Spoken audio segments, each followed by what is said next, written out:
میں گاڑی ڈرائیو کر رہا تھا۔ بیگم صاحبہ فرنٹ سیٹ پر ساتھ بیٹھی ہوئی تھی۔ شارع فیصل کے سگنل پر گاڑی رکی تو بیگم نے انگلی کے اشارے سے مرکزی سڑک پر جگمگ جگمگ کرتے ہوئے سائن بورڈ کی طرف متوجہ کیا، جس میں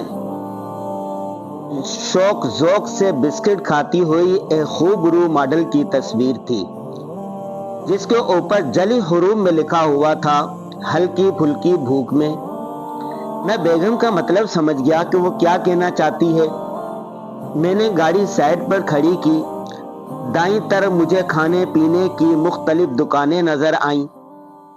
ہم ایک شاپ کی طرف چل پڑے۔ آس پاس کھانے پینے کی بیسیوں مصنوعات کے چھوٹے بڑے اشتہارات تھے۔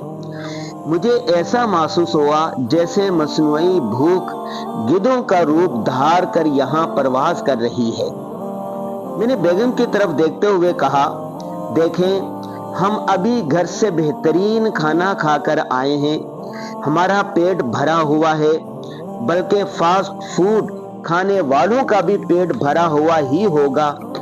یہ سب ہماری طرح مصنوعی بھوک پیدا کر کے پیزا خرید رہے ہیں۔ یہ بتائیں، یہ ہلکی پھلکی بھوک کیا ہوتی ہے؟ کیا یہ صرف زبان کے چٹخارے کا نام نہیں ہے؟ میں نے بسکٹ کے دو پیکٹ خریدے اور واپس گاڑی کی طرف چل دیا۔ میں گاڑی کا دروازہ کھول کر بیٹھا تو سامنے اسی سائن بورڈ کے نیچے ایک مفلوق الحال عورت ننگے پاؤں، سر پر میلی کچیلی اور پھٹی ہوئی چادر اوڑھے ہوئے کھڑی تھی۔ اس کی گود میں ایک ننھا منا بچہ تھا۔ بچے کی ناک بہہ رہی تھی، چہرے پر مسکنت کے آثار نمایاں تھے۔ یہ عورت اپنے معصوم بچے کے لیے دودھ کے ایک پیکٹ کا سوال کر رہی تھی۔ اس منظر نے مجھے مبہوت کر دیا۔ میں ایک نظر سائن بورڈ پر چسپاں اشتہارات پر ڈالتا تو دوسری نظر اسی سائن بورڈ کے نیچے کھڑی ہوئی عورت اور اس کی گود میں بچے پر ڈالتا۔ اس منظر نے میرے قدم جکڑ لیے تھے۔ میری آنکھوں میں آنسو آ گئے۔ میں نے نم آنکھوں کے ساتھ دیکھا تو بیگم صاحبہ مصنوعی بھوک پیدا کر کے چٹخارے لے کر بسکٹ کھا رہی تھی۔ میں نے اسی سائن بورڈ کے نیچے کھڑی مفلوق الحال عورت کی طرف انگلی سے اشارہ کیا۔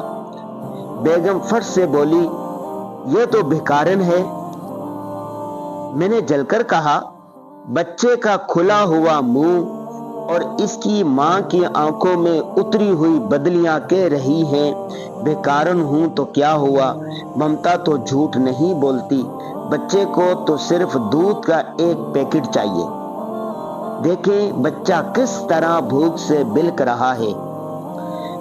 میں یہ کہہ کر گاڑی سے اترا، 2 پیکٹ دودھ خریدے، بچے کی ماں کے سپرد کیے اور گاڑی اسٹارٹ کر کے چل پڑا تو میرے دماغ کے نہا خانوں پر تھرپارکر سے لے کے ایتھوپیا کے صحرا تک گردش کرنے لگے وہ سارے مناظر جس میں بھوک ہی بھوک تھی۔